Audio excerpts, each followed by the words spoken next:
desafiadora. E nós vamos falar um pouco hoje aqui sobre... Nossa ideia é conversar um pouco sobre comunhão, né? E o lugar da comunhão em geral, vamos falar um pouco sobre isso, e o lugar da comunhão no aconselhamento cristão, né? Como conselheiros, né, pastores e conselheiros cristãos devem incentivar e trabalhar o lugar da comunhão na vida dos seus aconselhandos como uma forma também terapêutica, né? Vamos ver se a gente pode colocar dessa maneira, né? Se tem esse lugar mesmo, qual é o lugar disso daí, dá para usar isso como terapia, não dá, né? Qual que é a maneira de abordar isso? Então, um pouquinho de teologia prática, né? Isso aí. E teologia prática, que é muito gostoso, bacana demais. Benção. E por onde é que a gente começa? Vamos falar um pouco, vamos começar pelo começo, então? Vamos falar o que é comunhão? Vamos lá. A minha visão de comunhão primeira, ela começa a partir de... vamos pegar uma ruptura aí. Vou escolher um caminho de ruptura, tá? Eu vou falar da comunhão, em primeiro lugar, como a conversão. Aquilo que o apóstolo Paulo vai trabalhar conosco em Romanos, falando sobre a renovação de um entendimento, que nasce a partir dessa metamorfose de não conformidade. Por isso, no texto que o apóstolo Paulo trata ali, ele vai falar sobre transformai-vos. Quer dizer, uma ação que você precisa exercer a partir da visão de santidade cristã. E transformai-vos pela renovação de um novo entendimento. Quer dizer, existe um entendimento anterior, por isso uma ruptura, por um novo entendimento, um entendimento em Cristo.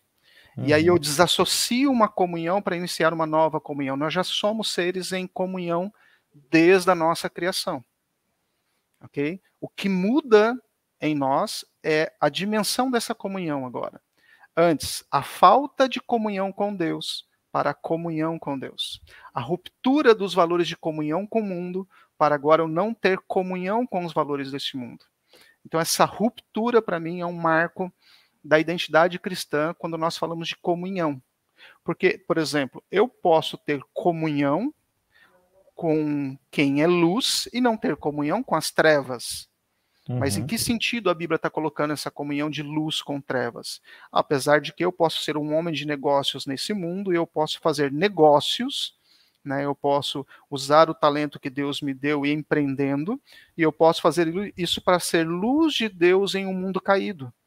Quer dizer, ao mesmo tempo que eu sou testemunho, essa comunhão do martureu, a comunhão do testemunho cristão, do sacrifício de ir ao mundo caído e comunicar as verdades de Deus para esse mundo, evidenciando a comunhão que eu tenho com Deus agora.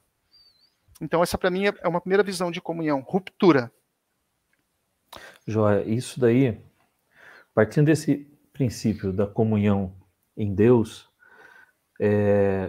Deus tem uma comunhão eterna consigo mesmo, antes de qualquer divina, coisa existir, né? E quando ele cria o ser humano, cria a sua imagem e semelhança. Perfeito. Com a queda, essa comunhão, ela é rompida ou ela é corrompida, né? É totalmente corrompida, alguns, né, da depravação total vão dizer que sim, mas outros vão dizer que não completamente. Mas a partir disso daí a gente pode entender então que fora de Deus, fora da comunhão com Deus, não existe comunhão verdadeira. Quer dizer, entre uma sociedade de não nascidos de novo em Cristo, de não salvos, existe algum tipo de comunhão? Sim, eu acho que é necessário aí fazer uma consideração teológica ampla. E se eu pular algum ponto, você me faz voltar aí. Em primeiro lugar, é que na criação nós estamos falando de um estágio que eu e você não conhecemos, que é a forma como Adão existia diante de Deus, como um homem perfeito num período probatório, certo? Até que vem a queda. Esse período de comunhão é uma comunhão perfeita com Deus, sem conhecer o pecado. Nós não conhecemos essa dimensão da comunhão. Nós não conhecemos o que é viver em um mundo, o habitat, onde Deus colocou Adão, que o Éden não era o Éden de Adão. O Éden era o Éden do Senhor. Deus coloca Adão ali para ter comunhão com ele, em primeiro lugar, quer dizer, o benefício da providência de Deus. Então ele olhava para o Éden e tudo estava em favor dele por causa da providência de Deus. Deus usando de graça para com ele. E Deus o visitava ali na viração do dia, quer dizer, Deus estava em comunhão com o homem em comunhão com Deus. Essa relação aí é a relação da criação. Não dá para a gente alcançar a dimensão disso, né? A gente consegue imaginar isso quando a gente olha para o futuro. Quando nós olhamos para a perspectiva de futuro da restauração do novo céu e da nova terra, o que não é debate nosso aqui agora, a questão escatológica, mas é essa expectativa da redenção. A redenção significa voltar a pôr aquilo que foi perdido no Éden pelo primeiro Adão, já restaurado pelo segundo Adão, Cristo, quer dizer, eu vivo hoje de forma santa, porque eu sou do Senhor, mas eu sou ainda um homem de dores, angústias e pecado. Eu não sou plenamente santo na minha conduta, apesar de no tribunal de Deus já ser santo. Percebe a diferença? Quer dizer, quando chegar lá, eu não poderei mais pecar. Não a semelhança do primeiro Adão, mas a semelhança do segundo Adão, que é Cristo. Né? Um corpo à medida desse varão perfeito. Um conhecimento que eu terei de Deus, que é uma fonte inesgotável de conhecer progressivamente, eu conhecerei conforme ele se der a revelar a nós os seus, né, que estarão nesse novo céu e nessa nova terra. Então, essa perspectiva da comunhão, ela é quebrada. Aí você destacou um ponto, você falou assim, para quem é da depravação total, talvez pensa nessa quebra de comunhão como algo assim, não resta mais nada. Eu sou da visão da depravação total. E o que se pensa na depravação total? É que o homem perdeu um aspecto dessa imagem e semelhança, que é a santidade. Sim. Veja que imagem e semelhança tinha 3 aspectos e uma delas cai. O homem não mais consegue corresponder a Deus. Ele está totalmente depravado, num mundo de abismo, de depravações, e o desejo dele, o centro dominador dele é o pecado. Mas existe graça no mundo caído. Existe benefícios. Comum. Isso, existe benefício. Eu tenho até problema com o termo comum, porque para mim graça é sempre graça. Né? Ou natural. É um termo assim muito... eu acho que a graça custa muito caro. Não custa para o homem. O comum dá a impressão de ser uma coisa meio banal, né? Meio banal. Mas é comum em que sentido? Ela não é uma graça que é usada só para os eleitos de Deus. Ela é uma graça que Deus estende para toda a criação. Então, quando um homem não crente, pegar aqui os extremos, tá? O homem não crente, ele senta pelo fim da tarde, depois de um dia de trabalho com a sua esposa, na área externa da sua casa, e pergunta para ela, como foi o seu dia? E ele se interessa pelo cotidiano dela, isso é reflexo da graça comum. Ainda que o motivador interno do coração seja o pecado, ele está caído, ele precisa ser restaurado, então ele tem algo de verdade naquela pergunta, porque Deus freou o seu pecado e não permite com que toda a devassidão do seu coração se manifeste. Legal. A graça que ele está produzindo nesse ato, o homem, né, no caso, não vem dele, vem de Deus. Deus está derramando sobre ele naquele momento. Joia. E aí, do outro lado, você tem um homem crente. Você tem um homem crente que às vezes chega em casa, não estou dizendo que é assim costumeiramente, só estou pegando os extremos, mas que chega em casa, joga a carteira em cima da mesa, sapato para um lado, meia para o outro, entra em casa, nem olha para a esposa, não fala comigo, estou estressado, né? Mas ele é um redimido, ele é um lavado pelo sangue do Cordeiro, ele tem comunhão com Deus.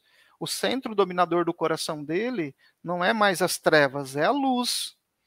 Porém, ele está tendo uma prática não santa quando ele entra no lar, ele precisa se arrepender disso. E aí as pessoas comparam, né? Pode um crente ter práticas melhores do que um crente? Sim, isso pode acontecer, é óbvio. Com certeza. Né? Isso serve até para nos envergonhar, nos expor diante da graça de Deus, que pode usar ímpios para mostrar para nós, seu povo, que nós devemos corrigir a nossa conduta. Não por causa do testemunho do ímpio, mas por causa da incompatibilidade com a palavra de Deus. Nós temos que exercer aquilo que conhecemos, enquanto eles estão fazendo algo que eles nem conhecem. Eu puxei esse assunto dessa maneira porque eu fico pensando com relação à sociedade, à época que a gente vive hoje, a pós-moderna, como se evidencia de uma maneira muito grande a busca incessante por relacionamento, né? E aquele filósofo alemão, Zygmunt Bauman, né, que criou aquele termo, né, de sociedade líquida, relações líquidas e tal, onde tudo é fluido, né? E as relações também, então a troca constante de parceiros, o aumento de divórcios e tal, e essa busca incessante por relações que te preencham, a mim me parece muitas vezes que é uma busca incessante por uma comunhão que foi perdida, que foi rompida, que foi corrompida e que não é possível obter novamente a não ser em Deus. Sim. Sim, verdade. Eu creio assim, Luciano, quando eu coloco a Igreja de Deus, vou falar do aspecto do que eu vivencio dentro da minha realidade denominacional e você vê se aplica para a Igreja Plenitude também. Nós somos uma igreja confessional. A Igreja Presbiteriana é uma igreja confessional. Ainda que muitos digam ser confessionais e não conhecem a confissão que proferem. Isso acontece, e muito. O aspecto da confessionalidade significa que aquilo que cremos foi escrito de forma pública, para que tanto os crentes como os descrentes possam conhecer aquilo que a igreja diz. Dentro desse aspecto da comunhão, nessa confessão, nessa confessionalidade, nós vamos em oposto ao que o mundo faz. Porque o mundo trabalha na perspectiva de verdades transitórias e se satisfaz com essas verdades transitórias como sendo verdades últimas em si mesmo, válidas e inquestionáveis, o que gera um ambiente de intolerância, porque o homem não tem a resposta para se significar ou se ressignificar diante do seu Criador. Na confissão de fé, no nosso caso, é a confissão de fé de Westminster. Nós temos 2 catecismos e a confissão de fé. Então, ali nós vemos assim, olha, há uma comunhão que é um elo primeiro, que é a comunhão entre o homem e o seu Criador. Há uma comunhão entre o homem e a sua mulher, que é uma comunhão segunda, quer dizer, Deus vê que o homem está só. E a criação da mulher é um ato de Deus a partir do homem que ele cria. E ele traz o homem e a mulher para si, para um relacionamento com ele, e ele o chama para uma comunhão de obediência, uma comunhão de sujeição. Veja que aí a gente já esmagou alguns princípios do mundo, desse mundo pós-moderno, dessa sociedade fluida. Quer dizer, existe algo onde eu tenho que me centrar, onde eu devo parar, onde eu devo observar, eu tenho que ter tempo para as verdades eternas, é ela que diz quem eu sou. As respostas do que eu pratico como igreja não vem da sociedade, ainda que eu não seja insensível à sociedade. Ela vem das Escrituras. E as Escrituras podem estabelecer seus fundamentos e ter práticas que podem variar de momento cultural para momento cultural. Mas os fundamentos vão sempre estar ali. Exemplo, nós somos uma sociedade que temos problema com obediência. Sim. Né? Então, a obediência parece ser um processo antinatural. Deixa a criança ser quem ela é. Nunca discipline o seu filho. Né? Nunca corrija o seu filho. E aí nós vamos para as Escrituras, que é o nosso fundamento. Não, mas o psicólogo disse que eu não devo disciplinar o meu filho, que eu não devo dizer não para ele, que eu não devo corrigi-lo. Irmãos, os nossos irmãos psicólogos tementes a Deus, que sujeitam as verdades das Escrituras, eles já renunciaram isso há um bom tempo. Porque é incompatível o que ele aprendeu na academia com as Escrituras. Eu sou historiador. Se eu for falar para você do que eu aprendi com base de leitura histórica na academia, eu vou dizer que muito disso ficou pelo caminho, porque é incompatível com as verdades do Evangelho. Eu preciso renunciar o meu ego de um conhecimento que se basta e entender que as Escrituras é que significa ser historiador.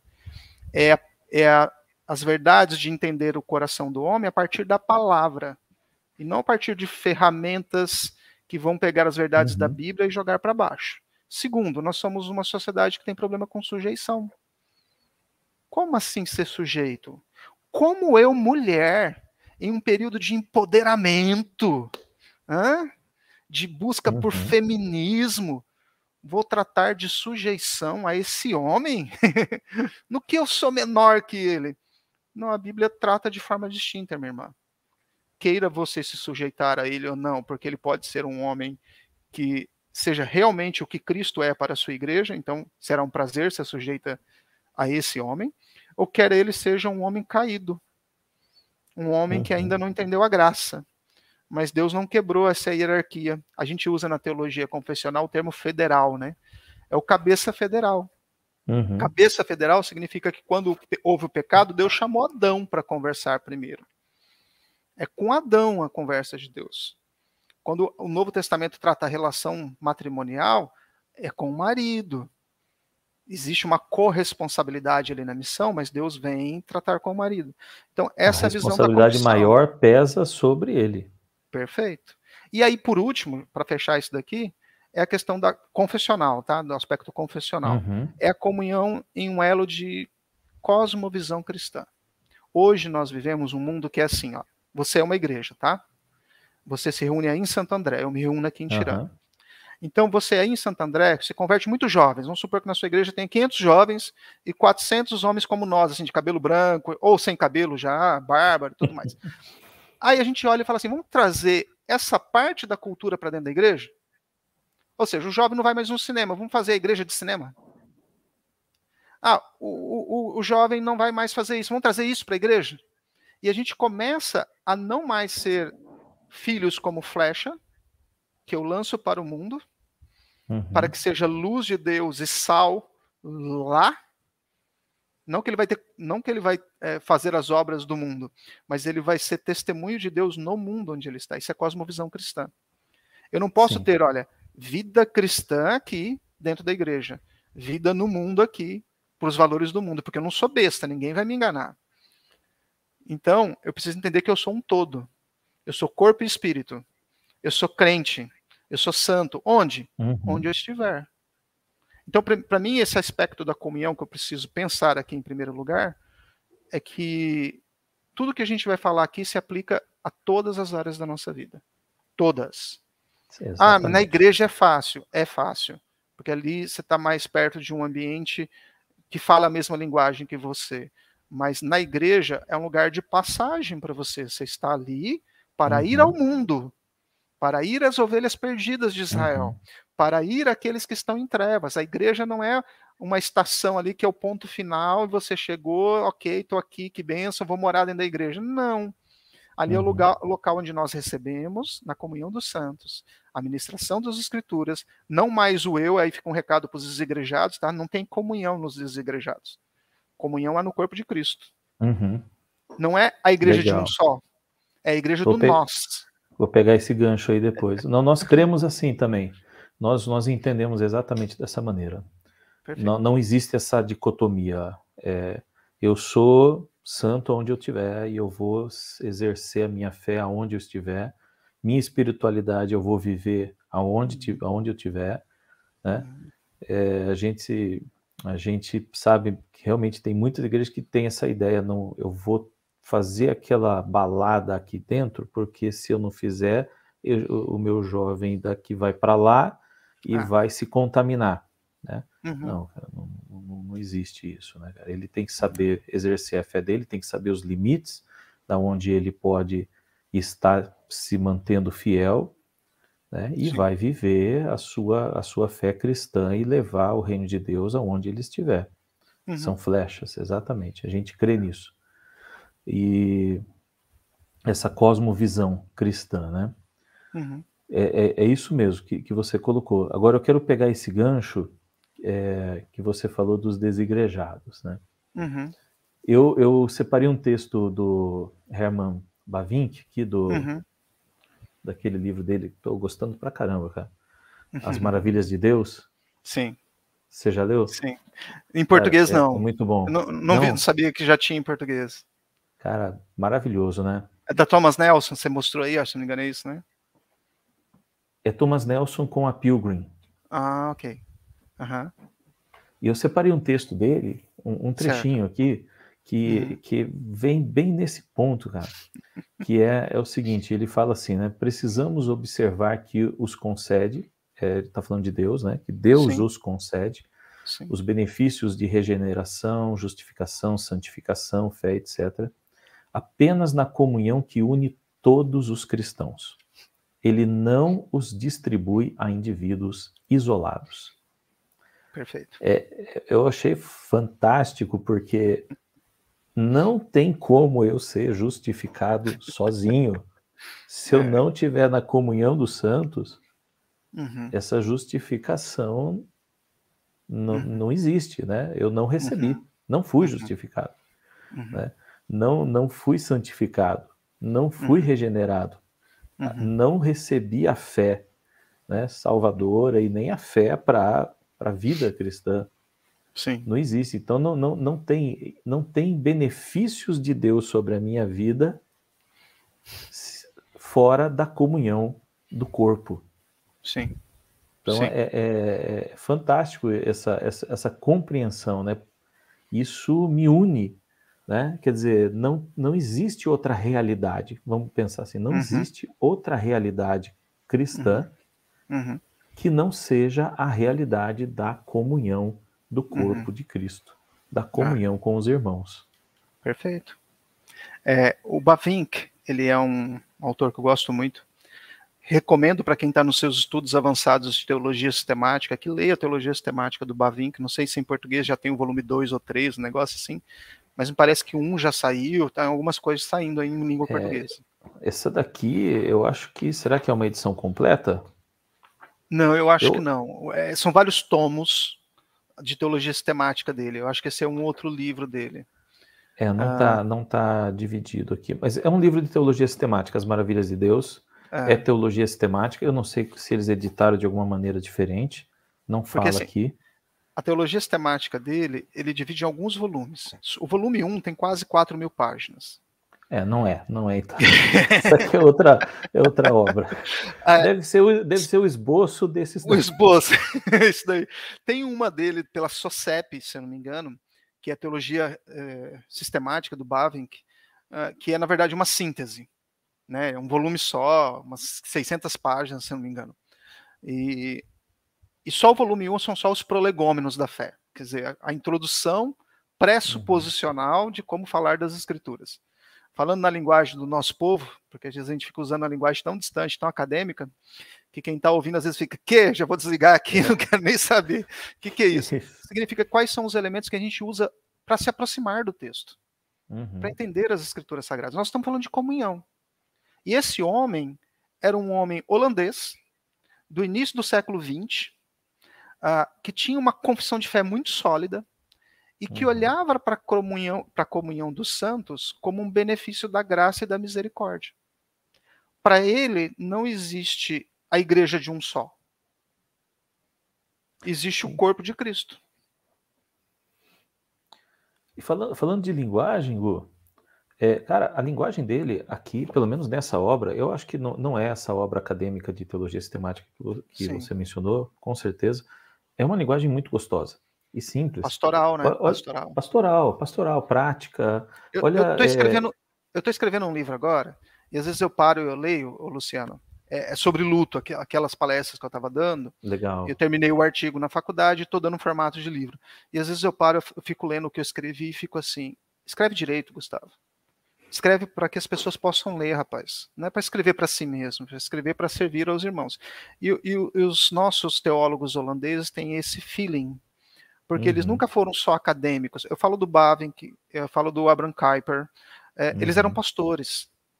Talvez se distancie de nós, porque a cultura holandesa é diferente da cultura brasileira, mas era algo assim, que falava com o povo que precisava entender aquilo que estava sendo falado. Eles eram homens da academia. E no caso do Kuyper, uma pessoa pública, né? Uma pessoa pública. Uma pessoa pública, político, próximo da sociedade, né? Tinha necessidade de falar aquilo que o povo precisava entender, né? Sim, exatamente. Olha que texto gostoso, outro parágrafo desse mesmo capítulo aqui do Bavinck, né? O cristão, portanto, nunca permanece isolado. Ele nunca está sozinho. Na esfera espiritual, pois o cristão nasce do alto, de Deus, mas recebe a nova vida, nasce do alto de Deus, Uhum. mas ele recebe a nova vida apenas na comunhão do pacto da graça, no Isso. qual Cristo é o cabeça e ao mesmo tempo o conteúdo, né?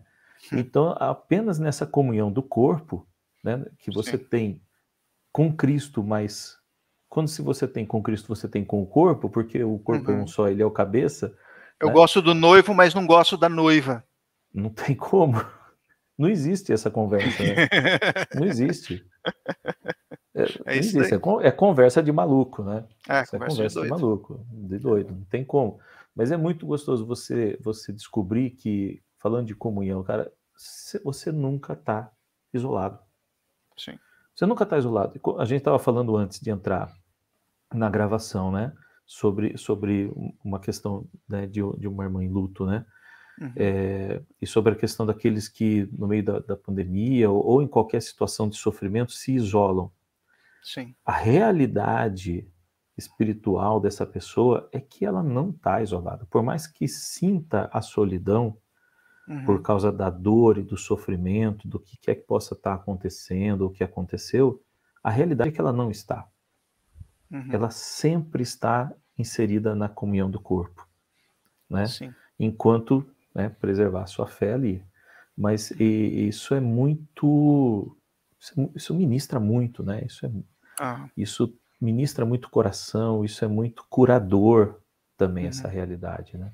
Eu creio que o Bavinck aí, ele está expressando um pouco aquilo que a nossa confissão de fé fala no capítulo 3 e no capítulo 4, tá? Então, o capítulo 1 ali fala sobre a palavra de Deus, o segundo capítulo Uhum. fala sobre a Trindade, o terceiro capítulo fala sobre os decretos eternos de Deus. Ou seja, o governo está nas mãos dele. E existem coisas que ele decretou na história, e ele é o governador, o legislador.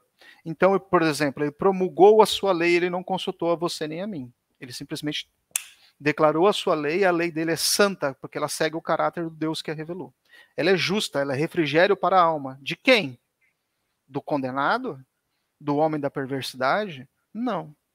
Deus também, quando constrói para si um povo, chamando Abraão, ele promete um povo que ele separa para si. A igreja é um povo que Deus separa para si. É uma Uhum. comunhão de todos os povos, línguas, raças e nações, não todos os povos juntos, mas a expressão dos redimidos em cada povo, língua, raça e nação, Uhum. louvando ao Senhor. Então, é uma comunhão mística com Deus e é uma comunhão direta com os irmãos. Ainda que, Sim. quando nós damos a bênção apostólica na igreja, nós expressamos o amor, a graça, a comunhão. Essa comunhão do Espírito aponta para aquilo que nós, os redimidos, vivenciamos no corpo. Eu não conheço todos os irmãos que eu tenho. Minha família é muito grande, né? Nossa Uhum. família se estende pelos 4 cantos da terra. Mas eu tenho o poder de me compadecer por esses irmãos. Quando eu olho meus irmãos da China sendo violentados na sua liberdade de religião, isso dói em mim. Quando eu olho irmãos ali no centro-oeste da África sendo violentados pela expressão da sua fé, não vou descer aqui a detalhes, não vem ao caso agora, mas isso me comove, isso mexe comigo, isso me leva a orar pela igreja sofredora. Mas eu nunca vi o sofrimento como algo desassociado do evangelho. Né? Então, para mim, quando o Bavinck está falando dos decretos eternos de Deus, ele está falando, olha, Deus decretou o fim, mas Deus decretou o início, o meio, o fim, Uhum. os caminhos, e os sofrimentos Tudo. estão no meio disso daí. A comunhão está nesse meio. Deus estabeleceu que nesse decreto, a vontade dele é fazer um povo para si, para ter comunhão com ele. Primeira coisa. Segundo lugar, quando Deus fala da criação. É uma comunhão expressa como Deus dando ao homem um privilégio de corresponder a ele. Olha, vem até mim. E o Uhum. santo privilégio de cuidar do jardim do Senhor como expressão da comunhão. Olha que interessante, eu cuido do jardim do Senhor, nós podemos falar do cuidado com a terra e tudo mais, do cuidado com o próximo, do cuidado com as demandas sociais, do cuidado político, do cuidado nos negócios, como extensão dessa comunhão que eu tenho com o meu Deus. Se eu fragilizo essa comunhão primeira, é difícil eu ter comunhão verdadeira em todas as outras esferas. Então, quando você perguntou da comunhão que o não crente tem, ele pode ter uma expressão isolada de comunhão sem o fundamento da comunhão. Sim. Eu tenho uma comunhão familiar de sentar na mesa no fim do ano e poder conversar com as pessoas. Mas eu não tenho a comunhão primeira, que é a razão de tudo. Entende? Acho que é disso que o Bavinck está falando. É aquilo que a gente chama hoje de comunhão relacional. Sim, orgânica, relacional, né? O Cristo ele vem. Ele vem para quê? Para resgatar um povo. Ele não veio para resgatar um indivíduo. Ele veio para formar um povo. Nós somos a expressão da união desse povo num só cabeça. A Bíblia nos chama de pedras vivas, ou de um organismo vivo que tem múltiplas partes com múltiplas funções, conforme a múltipla sabedoria de Deus. Percebe? A comunhão dos santos é uma resposta de Deus para as nossas necessidades. A gente às vezes não enxerga isso. Por exemplo, quando Deus nos coloca no corpo, olha como isso fica evidente. Eu não tenho todos os talentos e todos os dons. Irmão, esquece isso. Essa é a falácia gerada lá em 1990, onde você tem que buscar todos os dons e vai. Irmão, múltiplos dons para servir no corpo e receber com dons que Deus dá ao corpo, entendendo, eu preciso de você, meu irmão. Eu preciso daquilo que Deus te deu para me consolar, para me alegrar, para chorar comigo. E você precisa daquilo que eu tenho de Deus nessa comunhão de dar e receber. Para mim, essa é uma expressão verdadeira em Cristo. É o andar junto, tendo tudo em comum. Os crentes da igreja primitiva experimentaram um pouco disso debaixo de perseguição e sofrimento. Então, essa diversidade dos dons é linda, né? Sim. E é necessária para pastores, para líderes, e compreender essa diversidade, porque o líder, o pastor, por mais dedicação que ele tenha à busca espiritual, ou a estudo, ou a preparo de qualquer maneira, ele não se basta. E ele não basta para a igreja. Né? A comunhão, essa comunhão, desse relacionamento orgânico, né? Desse organismo, né? Que é o corpo de Cristo ali, ele se complementa, né? Pela ação do Espírito ali, né? Provendo os dons, os talentos múltiplos, né? Entre todos. E essa revelação, né, do que é realmente o corpo de Cristo e essa comunhão é necessária para que a igreja possa compreender como se relacionar, a importância de vivenciar essa comunhão uns com os outros. A gente, dentro desse momento que a gente vive com essa influência da pós-modernidade chegando e tal, ainda que haja resquícios da modernidade, o individualismo começa a se tornar muito evidente, né? O individualismo é forte e penetra dentro da igreja. Então nós temos esse público na igreja, e eu acho que dá para chamar de público mesmo, porque é um grupo de pessoas que frequentam a igreja, mas não participam da vida comum da igreja, da vida comunitária. Né? Não se relacionam, não buscam criar relacionamentos, não buscam vencer, às vezes, essa própria barreira cultural que tem, né? Que os isola, né? Por conta dessa visão pós-moderna mesmo, né? Desse individualismo, né? De olhar tanto para as suas necessidades individuais, para a sua vida cotidiana, às vezes muito complicada, de metrópole como a gente aqui, né? Que o cara trabalha longe pra caramba, é muito tempo gasto no dia a dia dele envolvendo transporte, trabalho e tal, e aí sobra pouco tempo para outras coisas, e aí o pouco tempo que sobra, a maioria vai priorizar o quê? Vou priorizar a mim, vou priorizar o meu entretenimento, vou priorizar o meu lazer, vou priorizar a minha saúde, então eu vou gastar tempo cuidando vou para academia, vou para isso, para aquilo, ou gastar mais tempo me preparando para ter uma carreira melhor, e o tempo para comunhão. Aonde que está, né? Aonde que fica, onde que eu invisto, né? Então a pessoa tem aquilo na cabeça, né? A vida já é muito complexa, já tem muita coisa, eu preciso cuidar de mim, senão eu não vou conseguir conquistar nada. Então eu vou na igreja, eu vou no culto, isso ainda assim, levando em conta que a pessoa vai presencial. Sim. Aqueles que ainda tem uma galera que ainda está no online, que não voltou para o presencial, né? Não, mas eu vou participar do culto e isso tá bom. Essa é a minha vida da igreja, esse é o meu envolvimento da igreja, esse é o meu relacionamento, essa é a minha comunhão. Né? E a gente vê claramente, a palavra de Deus deixa claro aquilo que a gente está conversando aqui. Cara, não é. Né? Não é. E se a pessoa tem tem esse entendimento, compreendeu essa revelação da palavra, né? Do que é de fato a comunhão no corpo, vai muito além disso. Eu preciso, então, fazer o quê? Eu preciso me esforçar para praticar isso. Né? Acho que só tem dois grupos de pessoas. Ah, tá. Posso só complementar? Pode. Mais um trechinho aqui do Bavinck, cara, que ele fala o seguinte, que há no coração de todos os cristãos uma tendência social a um anseio por companheirismo, que corresponde a essa atividade orgânica de Deus. Então, essa atividade de Deus, né, da criação, como você mencionou, da criação de um organismo, da criação de um povo para si, da criação da igreja, de um corpo para si, que envolve a própria eleição, né, dos filhos, dos justos e tal.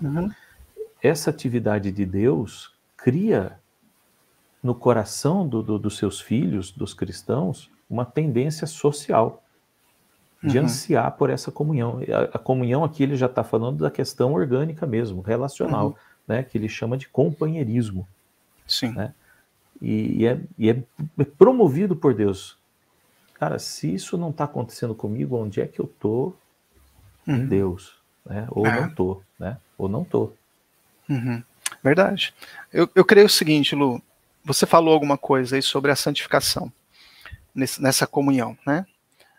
Lendo o Bavinck, você citou o aspecto da comunhão e do andar em santificação. E isso é o capítulo 13 da nossa confissão de fé, tá? De uma igreja confessional que tem o símbolo, a confissão de fé de Westminster, esse é o capítulo 13. Comunhão ali é receber algo que não é nosso. Olha que interessante. Comunhão, no aspecto da santificação, tem a ver com méritos que não são meus. São méritos de Cristo. Então ela é uma dádiva. Comunhão é dádiva. Sim. É presente, não merecido, de viver em elo com irmãos. Comunhão, na teologia a gente chama de comunhão derivada ou representativa. Por que representativa? Porque eu vou ter irmãos que não podem estar em comunhão. Sim. Aí não é o caso dos desigrejados, tá? Aí é o caso de irmãos que estão privados da comunhão entre irmãos. Por exemplo, a Bíblia nos manda visitar os encarcerados. Porque podem ter irmãos privados da comunhão dos santos por estarem presos. Veja, na realidade da igreja primitiva, mais do que nunca. Vem até mim, traga o papel, traga os manuscritos santos. Paulo várias vezes pediu isso. Então, ou a pessoa pode estar gravemente enferma. Isso, os enfermos. A Bíblia manda nós visitarmos os doentes e os enfermos. Isso são aspectos diferentes. Mas eles estão em um ambiente da santidade. A comunhão, ela é impulsionada pelo viver em santidade. Quanto mais eu entendo a santificação como um ato de Deus sobre mim, e depois um viver diário, onde eu me separo do mundo e me aproximo daquilo que são os valores de Deus, da verdade revelada nas Escrituras, eu vou me despindo desse egoísmo e desse individualismo que me impregnou na sociedade onde eu estou. Deus vai me limpando dessas marcas. Isso exige de mim um esforço. Quando fala transformai-vos pela renovação do entendimento, exige um esforço mental para pensar de forma diferente com o que o mundo pensa. Exige de mim uma disposição de saber que vão olhar para mim e me ter como uma pessoa não desejável. Vão ter juízo sobre mim que vai gerar em mim sofrimento. Mas Filipenses capítulo 3, versículo 10, fala do aspecto da nossa comunhão nos sofrimentos do nosso Senhor. E ali o aspecto da comparação da comunhão é com a morte de Cristo. Temos comunhão na sua morte. Temos comunhão na sua dor. Temos comunhão na sua angústia. É uma das bem-aventuranças. É a comunhão que nos une ao mesmo Senhor. Então, uma igreja, como você citou aí, pessoas que vão à igreja é diferente da igreja eleita e preciosa para Deus, o grupo dos santos, que está dentro da igreja terrena, mas é o grupo que Deus vê dentro dessa igreja, aqueles que realmente lhe pertencem.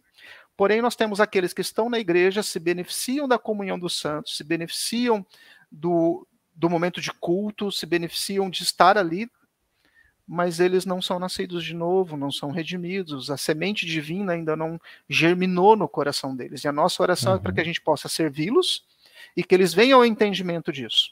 Porque nós não sabemos quem são os eleitos, então nós pregamos a todos, né? Proclamamos a todos. E Deus há de, ao seu tempo, conforme o agir do seu Espírito, abrir o coração. Porém, há duas relações de comunhão diferente para o eleito de Deus e diferente daquele que não é eleito de Deus. Percebe aqui, ó. O eleito de Deus, quando ele não quer comunhão, ele desvia-se. E desviar-se não é afastar-se só de Deus, é afastar da comunhão dos irmãos. Então, quando eu digo o irmão está desviado, eu tenho certeza de que ele é um irmão na fé. Eu tenho certeza de que ele nasceu de novo. Então, ele desviou-se. Ele teve um momento de uma fé, a gente fala de fé inabalável, né? Fé inabalável é crer em Cristo, aquela semente nasceu no meu coração, que ninguém tira. Ponto, acabou. É a vida eterna, tá lá, marcado, selado. Porém, existe a fé abalável, sujeita às oscilações do meu cotidiano, temperamento, emoções e tal, e eu me afasto. E vou aí, tateando no mundo, e quando eu voltar, eu vou voltar com feridas, irmãos. Era melhor que eu nunca tivesse saído. Porque agora eu vi coisas que eu não precisava ver, vivenciei coisas que eu não precisava vivenciar, e agora essas imagens perseguem o meu entendimento. Veja, imagina um menino que foi criado num lar cristão que nunca teve acesso à pornografia, ele se desvia e agora ele tem. E agora essas imagens estão no consciente dele, ele tem que lutar com isso diariamente, porque o afastar-se deixou marcas nele, ainda que ele esteja vivendo agora a reconciliação. Ele volta e ele se quebranta, Deus opera no coração dele, ele é salvo, mas agora ele tem temor, cai no coração dele. E ele então confessa os seus pecados e deixa. Ok? O outro aspecto da comunhão é a comunhão que eu posso chamar de comunhão não verdadeira, ou comunhão não estável. É a comunhão da apostasia. É aquele que vem à igreja, e o apóstata é aquele que estava em nosso meio, mas não é um de nós. Ele nunca se converteu. Ele nunca entendeu o evangelho. Ele nunca nasceu. Ele pode ter descido a Igreja Plenitude batiza por imersão? Imersão. Por imersão. No nosso caso aqui é a economia de água. A gente batiza com um pouquinho de água na cabeça. Então, não temos problema com isso. Amém. Seja de que jeito for, ele foi batizado. Ele publicou a sua fé publicamente na igreja, pelo ato do batismo. Mas você tem certeza de que ali não nasceu, não teve transformação, não tem novo viver. Não se trata de pessoa imatura na fé, não é disso que eu estou falando. Imatura, o convertido pode ser. Eu estou falando de alguém que não tem a semente divina no coração.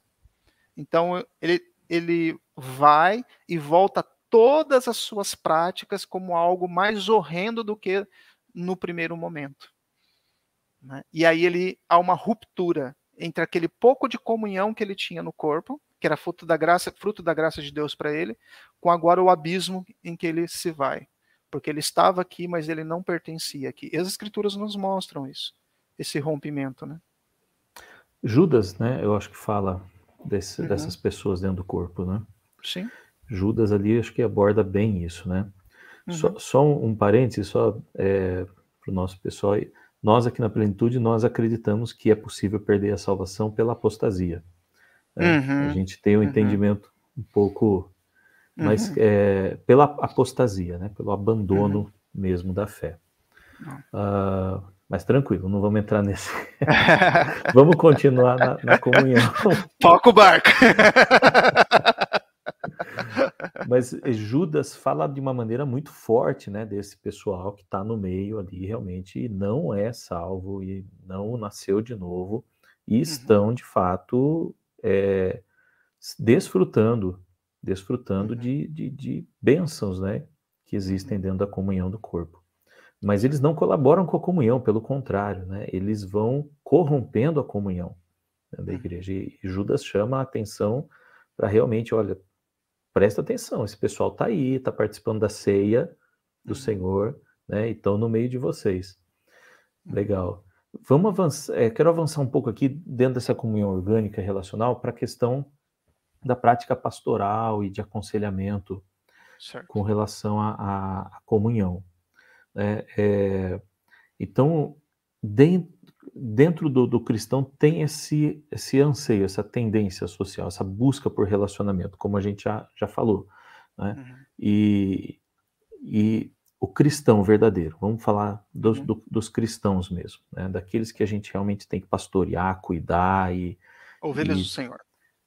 Ovelhas do Senhor, a gente tem que só para dar uma cutucadinha, aquelas que ninguém arrebata da mão dele. Não, essas mesmo. Essas são as que a gente mais tem que cuidar mesmo. Fugir das outras lá. Isso daí. Essas que elas têm essa necessidade da comunhão, porque elas pertencem a esse corpo, a esse lugar de comunhão, mas que feridas, machucadas, alguns casos podem ter se desviado e estão voltando marcadas, né, como você colocou, né, você falou o exemplo de um jovem que se envolve com pornografia, etc. E tem casos, aquela que vai e se envolve e volta com um filho, né, o outro que vai se envolve e volta com uma dependência química, ou outro que vai e volta com um divórcio agora nas costas, carregando aí uma ruptura que nunca vai se curar completamente, né? Mas elas têm essa necessidade, elas têm esse anseio pela comunhão, pela vida relacional do corpo, né? E elas precisam disso, mas agora elas têm um monte de barreiras aí no meio. Certo. Elas têm, às vezes, a culpa que leva a um isolamento, às vezes a luta contra o pecado que ainda não conseguiu vencer, que acaba afastando outros irmãos dessa pessoa. Tem aqueles que vão olhar e falam, não quero me relacionar com essa pessoa, porque ela voltou, mas... Né? Ou ela voltou, ou ela se converteu, mas ainda não abandonou tal prática, então não quero afinidade. Existe isso também, né? Sim. E eu acho que é uma coisa que a gente tem que lidar com bastante cuidado. Né? Como é que a gente agora conduz essa pessoa para a prática da comunhão relacional e para que essa prática da comunhão seja algo agora terapêutico na vida dela, ajude ela no processo da santificação, na santificação do que é a nossa parte, né? Com relação a isso, entendendo que a gente recebe de Cristo, mas a nossa obediência, né, ao Senhor, dentro desse processo da santificação, da prática do edificar uns aos outros, dentro de tudo isso. Como é que a gente lida com isso? Lu, eu creio que aí há uma necessidade de desenvolver uma linguagem pastoral que seja totalmente bíblica orientada. Então, em primeiro lugar, pastores não são donos de igreja. Pastores são servos do povo de Deus, cuidando das ovelhas de Cristo, conforme os princípios do bom pastor. Em primeiro lugar, nós não somos proprietários do rebanho. Nós somos servos do rebanho. Quando isso se inverte, nós temos a tendência de formar uma igreja para nós, e não uma igreja para o Senhor. Então, todo o nosso sistema de governo vai mostrar isso. Quem é o centro? Para quem é a glória? Por que pastoreamos e como pastoreamos? Há pastores que as maiores corrupções dos profetas Jeremias, Ezequiel, Malaquias, e a gente pode passar por outros, Oséias, é a corrupção do sacerdócio. Então, antes de nós falarmos de receber esses novos, desses que saíram e voltaram, nós precisamos tratar do nosso coração pastoral. Ou os que se converteram também, né? Ou os que se converteram, é. Dá para pôr junto ali? Dá para pôr junto, porque a prática vai ser a mesma. Eu tenho ali um grupo base de convertidos, eu tenho uma comunhão de irmãos, e eu preciso equipá-los para receber aqueles que vão chegar. O pastoreio, ele não é o poder centralizador na mão de um, mas é equipar os crentes. Por quê? Porque o pastor dificilmente conseguirá visitar todas as suas ovelhas. Na verdade, nem ele foi chamado para visitar todas as suas ovelhas, é uma cobrança indevida isso com o pastor, injusta. Né? Visitação faz parte do ministério pastoral, hospitalidade faz parte do ministério pastoral, mas é impossível que ele visite todas as suas ovelhas. Dependendo do tamanho da igreja, então, é inviável. Então, essa ideia do crente adoecido, neófito, imaturo, onde ele quer a atenção do pastor, ele quer um pastor específico, isso faz parte da doença do coração egoísta. Ele não tem tempo para mim, ele tem tempo só para os mais ricos da igreja, ele não tem tempo para mim, mas ele fala com fulano e ciclano. Tudo isso tem que ser ministrado no corpo de Cristo. Se aquele que recebe esse novo na fé, ou os crentes que estão doentes dentro do corpo, e compartilha da mesma fragilidade que ele, o que ele vai receber vai ser um evangelho doentio na relação entre irmãos da igreja. Uma igreja que está aconselhando de forma doentia, porque ela está aconselhando segundo a medida do seu próprio coração. Vou dar um exemplo aqui. Quando Paulo fala à igreja da Galácia, Paulo vai chamar esses crentes e vai dizer assim: quem está ensinando vocês a voltar daquilo que Cristo vos libertou? A práticas judaicas do culto. Paulo aqui está sendo específico. São as leis cerimoniais. É dessa lei que ele está falando. Ok? Quem está corrompendo vocês para vocês voltarem lá? Isso já tinha sido resolvido no primeiro concílio da igreja. Em Atos dos Apóstolos, Paulo desce para estar junto com os apóstolos, dá notícia de como estava indo o evangelho entre os gentios, e já tinham resolvido muitas das questões culturais, sociais e religiosas da expansão do evangelho. A igreja já tinha respondido a isso. E como que a igreja responde a isso? Através da maturidade de uma liderança que não tem resposta em um só, mas que é decisão em conselho. É um ambiente conciliar. Quer dizer, Paulo expõe, Pedro expõe, os irmãos falam do que Deus tem feito, e nesses representantes da igreja, Deus ministra sobre o seu povo. E quando eles voltam para a igreja com a resposta do concílio, a mensagem bíblica é de que eles receberam isso com muita alegria. Percebe? São ovelhas que estão se alegrando por serem pastoreadas. Eu creio que aí é um ambiente que favorece a comunhão. Nós vamos ter. Mas agora na Galácia tem um pessoal que está causando uma quebra nessa comunhão, né? Retornando a práticas judaicas do culto cerimonial. Quer dizer, Paulo está dizendo para eles: disso Cristo já vos libertou. Há aspectos da lei que continuam valendo para nós. Nós temos que continuar amando a Deus sobre todas as coisas, honrando os nossos pais. Existe uma parte da lei, a lei tinha 3 dimensões, mas existe parte da lei que foi cumprida toda em Cristo. Não tem mais o tabernáculo, não tem mais o templo de Israel, não tem mais os sacrifícios, não tem mais o sacerdócio centralizado. Sabe essa ideia? No Brasil, eu creio que isso nos adoeceu muito, essa ideia do ungido do Senhor, né? Sim. Ele é ungido do Senhor, né? Ele é ungido do Senhor. Não, ungido foi o cabeça. O cabeça foi ungido e, por consequência, todo o corpo é ungido. Eu posso ter irmãos com dons e talentos no serviço cristão e até com desenvolvimento da sua vida cristã que buscou mais habilidades e capacidades numa área para servir o corpo. Isso eu posso ter. Aí você olha e fala assim, ungido. Ele foi ungido no cabeça. E o cabeça o separou para exercer esse ministério. Amém. Louvado seja o cabeça desse corpo, que é Cristo. Mas a ideia é tornar o líder uma pessoa perfeita e intocável. Indispensável. Né?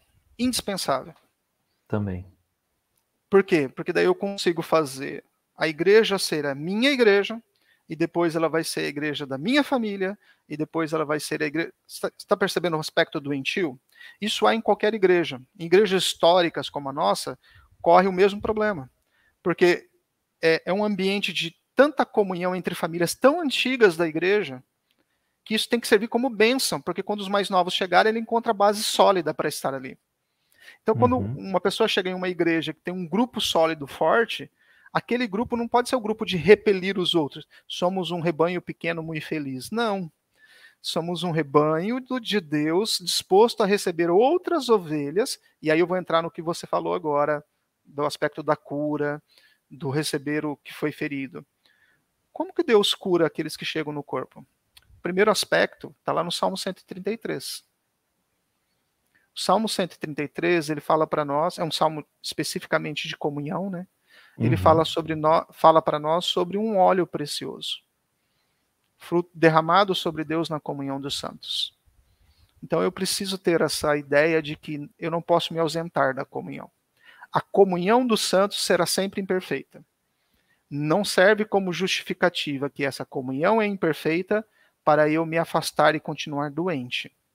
Eu preciso me aproximar daqueles que vivem em temor ao Senhor e ajudar os mais fracos e débeis à maturidade na fé cristã. Então, aí você já entendeu tudo. É uma comunidade de mútuo pastoreio. Aí a figura do líder como o intocável, o mais espiritual que todos, né? Muito acima dos demais, né? Indispensável, como você colocou, isolado, é aquele que não se aproxima do povo, que não... ele tem um relacionamento com um pequeno grupo, né? Então ele não está realmente inserido, portanto, né, esse pastoreio mútuo acaba não acontecendo. Esse óleo não chega nos demais. Né? Quando você olha para o sacerdócio em Israel, não era uma questão geracional? Era. Passava de pai para filho. Ok, Deus elegeu uma família e Deus há de cumprir o seu propósito. Quando ele elege uma família, é para cumprir os propósitos dele. Então, haviam sacerdotes corruptos nessa família. E haviam sacerdotes tementes nessa família. Correto? Então, quando eu olho para o pastoreio e para a igreja, eu preciso ter essa visão. Olha, Deus me chamou na liberdade cristã, na liberdade de consciência, para ter uma ruptura com o mundo. Ponto, isso eu já entendi. Mas existe aquilo que é maturidade de fé dentro do próprio corpo de Cristo, para distinguir ambiente saudável de ambiente doentio, ambiente imaturo de ambiente maduro. Percebe? Senão a gente começa a misturar as coisas. Por exemplo, você já viu comunidades de fé, comunidade cristã, no fato de cuidado com os irmãos, naquele pastoreio mútuo entre irmãos, alguns chamam de terapêutico, eu prefiro chamar de pastoreio, você consegue ver que alguns confundem. Ele quer pautar a comunidade pelos mais fracos. Então, por causa dos mais fracos, não pensando nos mais fracos. Não, não é assim que se faz. Os mais fracos têm que andar com os mais firmes na fé, para que a fé deles seja mutuamente alimentada. É o que o Paulo fala, né? Os fortes na fé suportem no sentido de dar apoio, né? De dar apoio. Não no sentido pejorativo que muitas vezes a gente usa, né? De suportar, eu tenho que aguentar aquela criatura lá. Não, eu tenho que dar apoio, né? Eu tenho que escorá-lo para que ele não caia, né? Esse é o sentido. Paulo fala também das mulheres, né? As mais velhas. As piedosas, né? As piedosas, as mais idosas, mais velhas, mais maduras, e também no sentido de idade também, deveriam ensinar as outras, né? As mais novas. Esse processo é muito bonito, né? Eu acho muito bonito. Esse aspecto da comunhão que você acabou de falar, ele é uma comunhão de de uma novidade, porque não é mais pela escravidão dos rituais, mas é pelo elo da dependência do Senhor. É uma comunhão de liberdade, de consciência livre, poder servir ao Senhor e aos irmãos. E aí eu vou reprovar obras pecaminosas e não ter comunhão com as trevas, mas ao mesmo tempo cuidar dos débeis na fé. Dá um exemplo aqui. Imagina que na sua igreja nós tenhamos uma irmã que ela pegou lá o marido com uso... pegar aí um marido que agrediu, não, um marido que se tornou omisso nas suas obrigações matrimoniais. Ele não procura a sua mulher. Ele não tem relação com ela. Ele não tem o cuidado do corpo dela, da alma dela, de tudo aquilo que envolve o matrimônio, entendendo que o corpo dele é da mulher é dele, ele não tem. E quando ele tem de forma devassa. Ele quer macular o leito dela. O que essa mulher cristã tem que fazer? É abusivo, né? Um marido abusivo ali. Emocionalmente, sexualmente. Eu sou de uma igreja confessional. Então, na igreja confessional é simples. A irmã confronta esse marido pelas escrituras. Confronta. Porque se ele te abandonar, a igreja não vai te abandonar. Você já tem irmãos na fé que entendem a legitimidade da obediência ao Senhor precedendo a qualquer outro tipo de obediência. Se ele está querendo macular o seu leito, querendo fazer que você tenha relações de forma absurda, você ministra o coração dele. Se Deus quebrantar o coração dele e arrependido ele vier, você ganhou o seu marido. Se ele não se arrepender e quiser impor sobre você a devassidão do mundo sobre o seu coração, nós entendemos que isso é uma legitimidade para o divórcio e para um novo matrimônio, porque você é uma parte fiel, você é uma parte temente ao Senhor. Se ele concordar em viver com você, mesmo ainda não sendo crente, da forma como você entende o leito biblicamente orientado, viva com ele, até que Deus opere o coração dele a transformação. Mas se ele quiser te obrigar e te impor a práticas que violam a sua consciência para com Deus, eu vou pegar ambientes dos mais devassos possíveis, quer colocar um outro na cama, quer colocar uma outra na cama, quer fazer um monte de coisa, e aí você diz, não, aqui não. Dessa forma, não. Porque você está se opondo às obras das trevas. Né? Então, numa igreja confessional, nós não temos nenhum problema com isso. Nós temos o acolhimento daquele que foi violentado na sua consciência. Dizendo para ele, estamos aqui como irmãos em Cristo, iremos te acolher, e se você for... abandonado pelo seu marido, nós somos a comunidade dos crentes que irá te acolher. Para que você não permaneça nesse ambiente abusivo. Temos essa prática também. Nós acolhemos tranquilamente. Damos o apoio necessário. Mas esse acolhimento dentro de um grupo mais amplo ali da igreja não é simples, né? A pessoa muitas vezes ela vai ter muita dificuldade em abrir essas questões íntimas, né, para ser acolhida por um grupo maior de irmãos, por exemplo. Vamos supor um pequeno grupo, né, uma célula, como a gente tem procurado chamar de pequeno grupo, que se reúne ali numa casa e tal. Né? É difícil, na maioria das vezes, é muito difícil para a pessoa abrir questões íntimas assim e receber um acolhimento de um grupo maior. Normalmente fica entre a pessoa e o pastor, né, ou o conselheiro que está ali atuando num processo de aconselhamento cristão ali. É uma dificuldade grande abrir isso daí, né? Você estimularia abrir isso para mais pessoas ou não? Eu preciso voltar ao começo disso daí e falar o seguinte. É normal que no início você não tenha confiança para se abrir. Normal porque você não conhece o grupo base.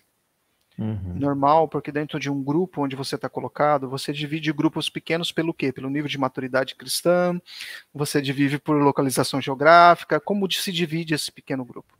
Esse pequeno grupo é um grupo de conselheiros, onde irmãos são colocados, por exemplo, ali é um grupo de mulheres que foram vítimas de abuso. Aqui é um grupo de pessoas que vieram da pornografia, foram escravizados pela pornografia. Ali é o grupo de alcoólatras. Se é dividido de uma forma que facilite o encontro de pessoas que têm doenças similares do coração e da alma, afligidas no espírito por ter uma luta. Ele entendeu o evangelho, mas as amarras ainda da escravidão ainda penetram o entendimento dele e às vezes assola a prática dele. Então ele resiste, ele cai, né? Então esse grupo de pastoreio vai favorecer a abertura dele, porque é um grupo maduro para quem ele pode se abrir. Veja, nem tudo você pode abrir num grupo. Isso é questão de maturidade cristã. Então, às vezes é melhor, sim, procurar um conselheiro, procurar um pastor, que seja pastor, que ouve as demandas do coração, e que ali você trate as questões mais particulares.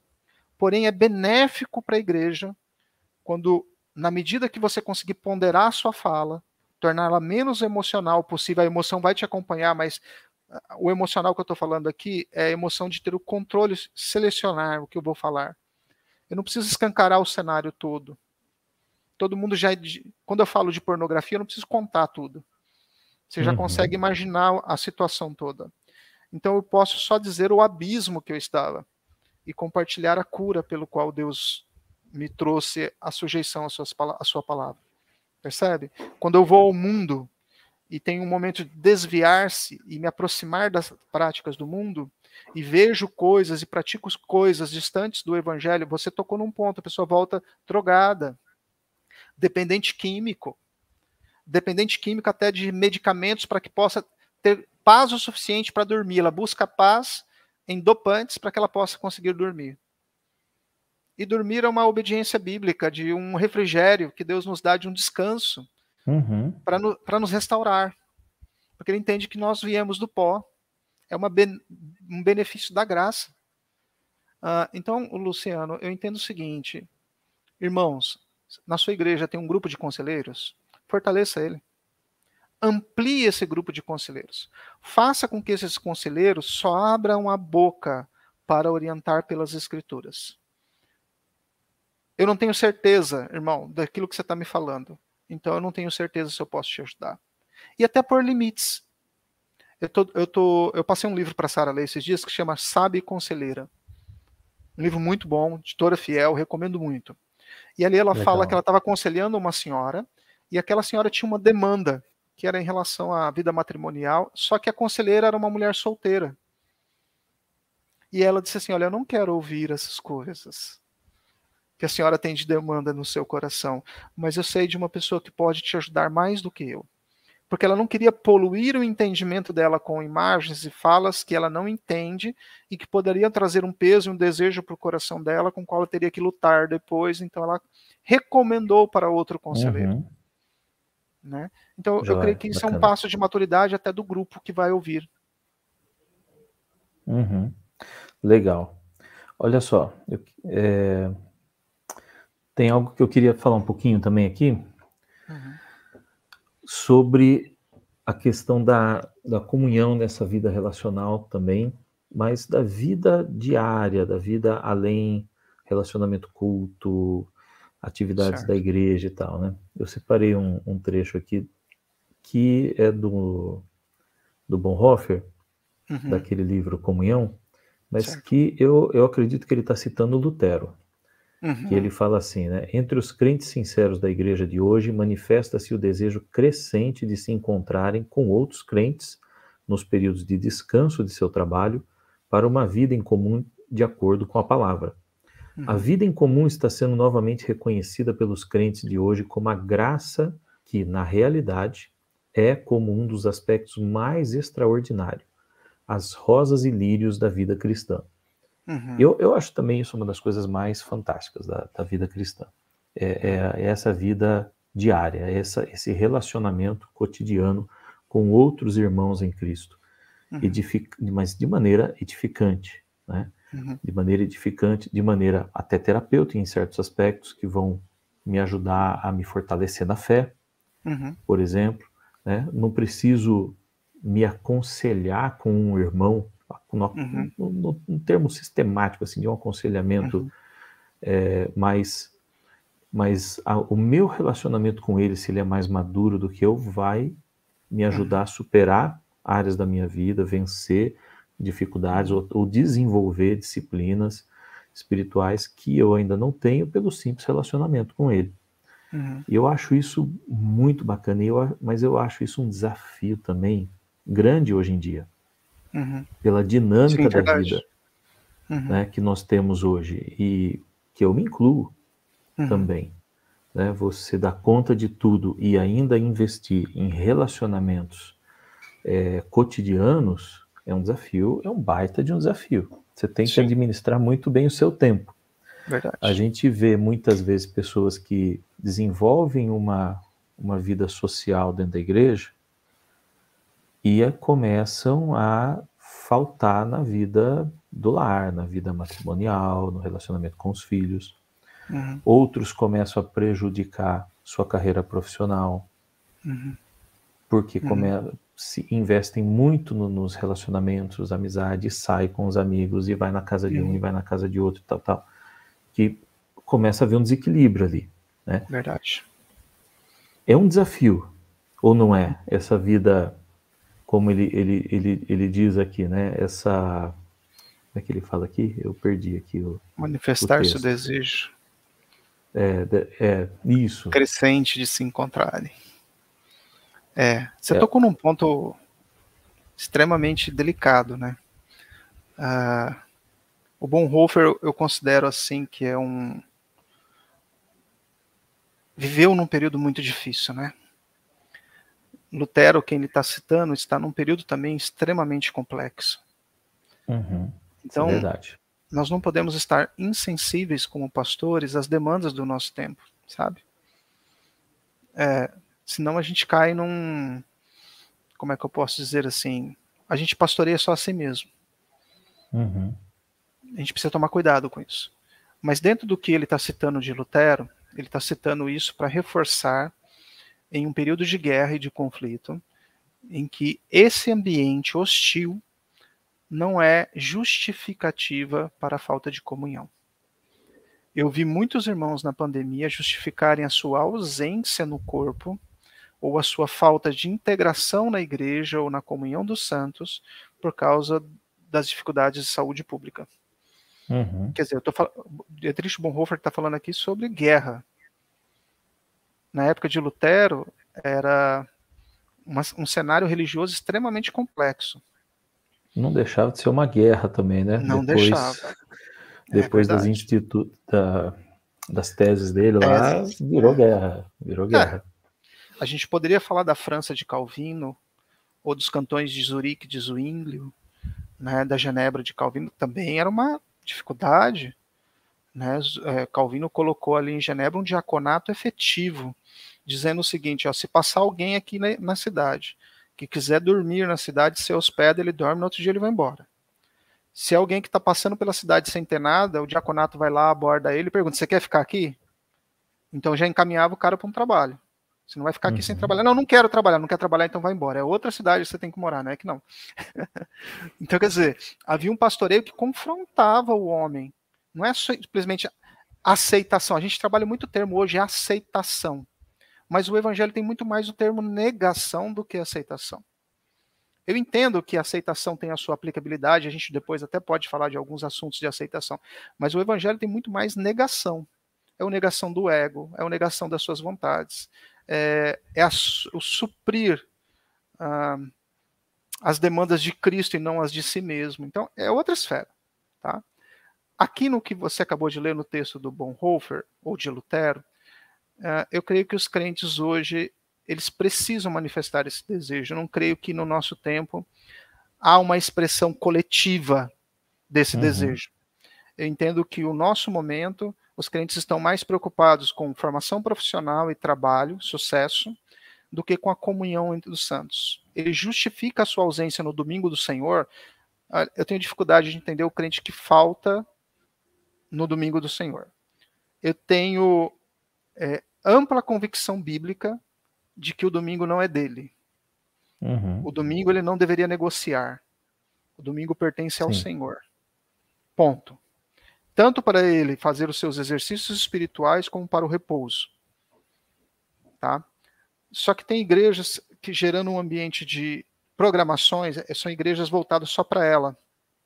Então ela cria uma gestão de negociação, de programações, onde todo mundo tem que estar em tudo. Então o crente tem que estar na segunda, na terça, na quarta, na quinta, na sexta, na sábado, no domingo. E aí ele não tem um ambiente sadio de vida espiritual. Uhum. Então ele precisa buscar igrejas que estejam refletindo as Escrituras. Os crentes devem estar na comunhão dos santos todos os dias. Eu não creio que afastar-se seja a solução.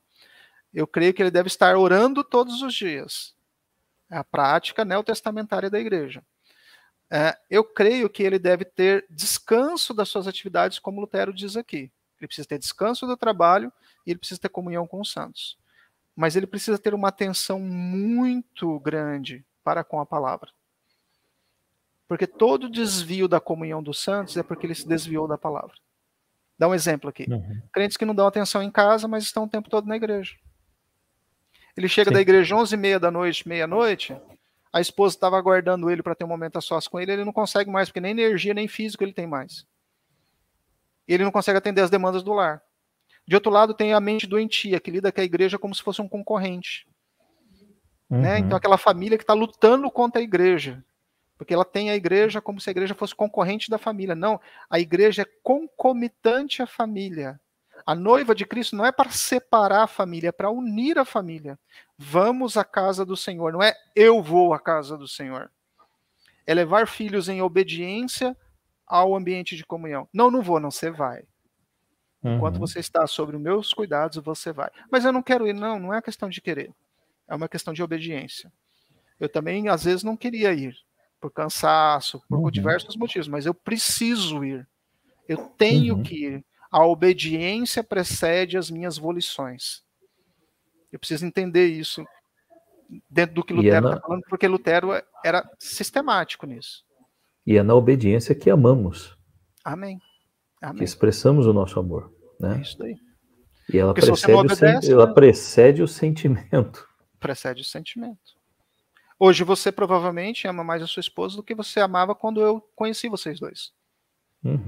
Porque o conhecimento de caminhada mostrou mais debilidades dela do que você imaginava. E suas também. Verdade. Mas Deus fortaleceu esse relacionamento na comunhão e não na ausência de comunhão. Se vocês fossem justificar o relacionamento de vocês a uma quebra de relacionamento por incompatibilidade, não faltaria elementos para isso. O Luciano é assim, a Simone é assim, então, mas a comunhão trouxe cura a essas feridas que você pode ter causado nela, ela em você. O ambiente da comunhão trouxe cura e restauração, e nessa dependência de Deus vocês entenderam a missão que é maior do que vocês. É um desafio para o conselheiro, para o pastor, ajudar a pessoa a gerenciar e equilibrar tudo isso, né? Esses relacionamentos, o relacionamento com a igreja, o relacionamento da família, o levar a família para a igreja, o envolvimento ali, e as relações também de amizades no meio de tudo isso, né? Sim. Que, em nome da comunhão, você se envolve em tantos relacionamentos que você não dá conta de administrar, e isso interfere até a sua comunhão com Deus. Interfere a sua comunhão com a família e vai interferir também na comunhão com a igreja em termos de ministério, de serviço também. É um desafio grande, né? Equacionar tudo isso. Às vezes você tem que motivar numa direção, né? Olha, você precisa se envolver um pouco mais, você precisa servir, você precisa desenvolver seu ministério ali. Às vezes, olha, você precisa se envolver um pouco menos e servir mais dentro da sua casa. Né? Você precisa criar relacionamentos, fazer amizades, né? Com quem você conversa além, né, do pastor, além de mim, né? Com quem que você se abre além de mim. Eu acho que a gente às vezes precisa empurrar a pessoa um pouco também, né? Não é que eu não quero que você me procure para se abrir, eu quero que você me procure para se abrir, mas que você se abra com outros também, né? Confie em outras pessoas também. Né? No meu ministério de conselheiro bíblico, eu tenho aconselhado mais obreiros, pastores, missionários, do que crentes em geral. Por que isso? Porque eu me abri para ouvir as demandas de companheiros de ministério. De questões muito sérias.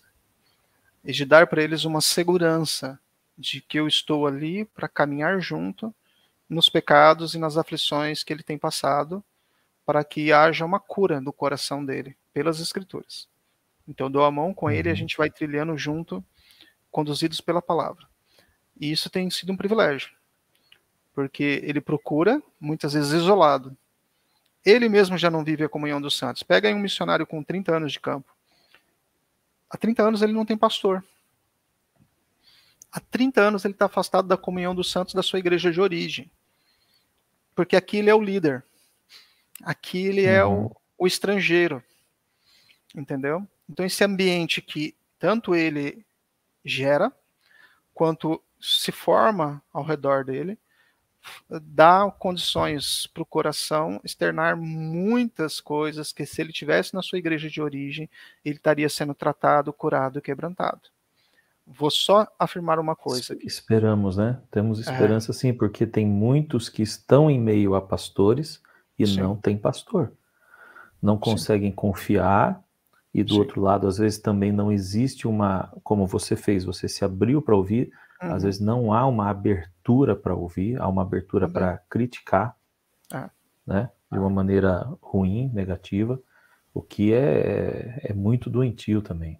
Ô Lu, eu estive no Brasil ano passado, e eu tive o privilégio de não ter uma agenda que eu pude cumprir, porque eu tinha uma agenda para visitar muitas igrejas, mas eu não pude cumprir por causa do período de pandemia. Então, muito do que eu cumpri foi online.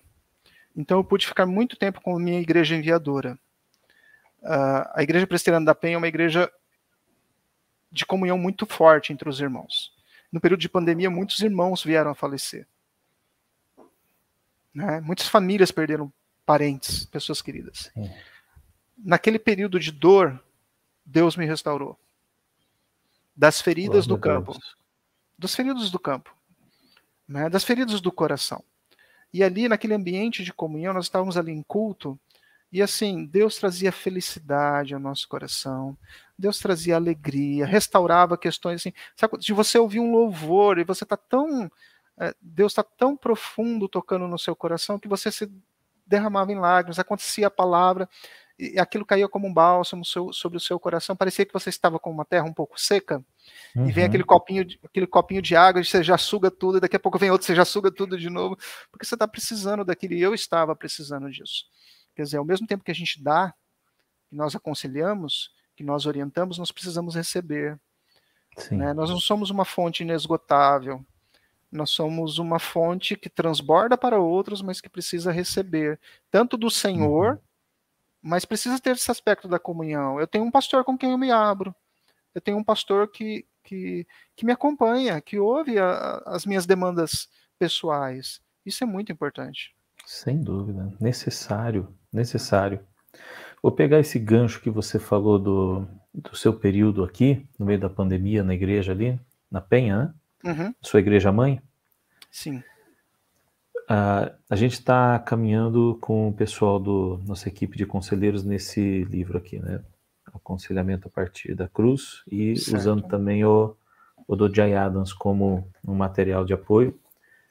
Depois eu acho que a gente podia gravar um outro sobre um assunto que ele aborda aqui na área de perdão, que eu achei fantástico. Perfeito. E o capítulo 2 do Aconselhamento a partir da cruz, ele vai falar da necessidade, né, de levar as pessoas em aconselhamento para receber, para serem ministradas na igreja, e não só na necessidade de levar, mas de que elas tenham a consciência, que elas compreendam qual é o papel do culto, dos sacramentos, do culto, do batismo, da ceia do Senhor, no processo restaurador e curador delas mesmas. E aí depois os autores incluem a comunhão também nisso, a comunhão com os irmãos, a comunhão no corpo e a comunhão relacional com os irmãos. Isso. Mas essa necessidade, né, de fazer com que a pessoa entenda o quanto é importante você estar ali, consciente do que você está fazendo ali, né? E do quanto é importante para que isso te cure, para que isso te restaure de um luto, de uma depressão, de uma falência, ou até mesmo dentro do processo de se libertar de um pecado, de abandonar, conseguir superar, abandonar um pecado, uma área de pecado na sua vida. O quanto é importante você entender por que você é batizado, se você é novo convertido, está chegando, por que você tem que ser batizado, qual que é o papel disso no seu desenvolvimento espiritual, né? O culto em si, o simples fato de estar no culto, participando do culto, né? Cultuando junto, em comunhão ali, o que isso representa dentro da sua restauração. É como você falou, de você mesmo, né? Você deu o seu exemplo pessoal. Sim. De estar ali absorvendo tudo aquilo, né? Na comunhão com os irmãos, cultuando a Deus ali, e isso te alimentando, te restaurando, né? Te curando. Isso esse capítulo 2 desse material trabalha bem em cima disso. E o trabalho que a gente tem que fazer de levar a pessoa, isso às vezes a gente tem uma tendência, e eu já vi isso muito acontecer, pegar uma pessoa tão arrebentada, tão fraca, e você fala assim, não vou ficar muito no pé dessa pessoa para ela vir pro culto, né? Ela está precisando descansar, ela está precisando ficar sozinha ali um pouco, se fortalecer um pouco, depois ela vem. Ou a pessoa, essa pessoa está num sofrimento tão grande, né? A gente vai trabalhando aqui, mas deixa ela lá quietinha, né? Se ela quiser vir, ela vem, deixa ela mais à vontade, assim, vamos dizer, né? Não é que você vai forçar a pessoa. Sim. Mas às vezes você precisa ser um pouco mais enfático, mais firme, e falar, olha, você tem que estar aqui. É necessário. É necessário, você precisa. O que você precisa para vir? Precisa que te busque, né? Que te ajude, que senta com você ali. Na convicção de que é fundamental para a pessoa estar ali. Verdade. Lu, o que eu posso dizer em relação a isso? Em primeiro lugar, quando Deus nos chama para o corpo de Cristo, isso é um privilégio. Esse privilégio, ele é para os crentes, para os eleitos de Deus. Nós costumamos tratar a comunhão dos santos como algo secundário. Isso é um pouco da nossa mentalidade espiritualista, de achar que as coisas do espírito são maiores do que as coisas da carne. Em que sentido que estou dizendo isso? Dizendo assim, não, isso é coisa terrena.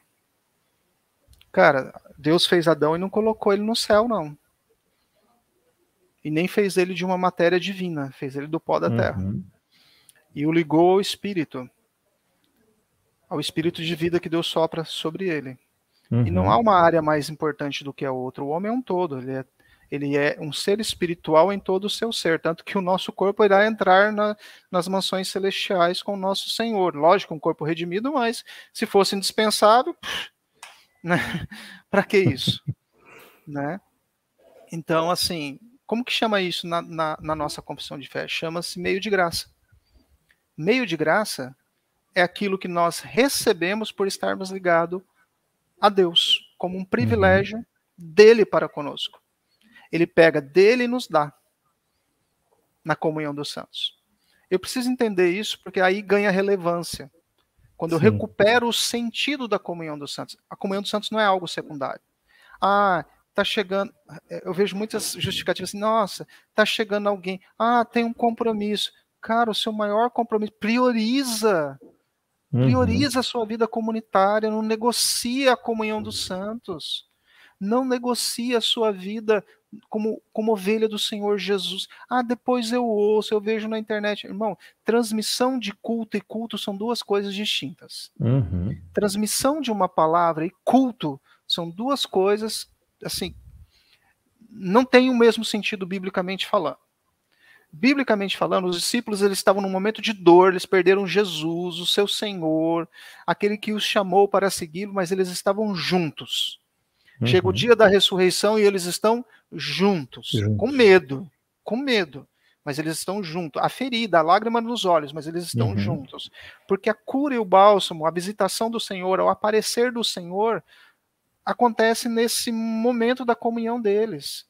Ele pode aparecer às mulheres, ele pode aparecer aos discípulos, ele pode aparecer aos dois no caminho de Emaús, mas é sempre um ambiente de restauração da comunhão.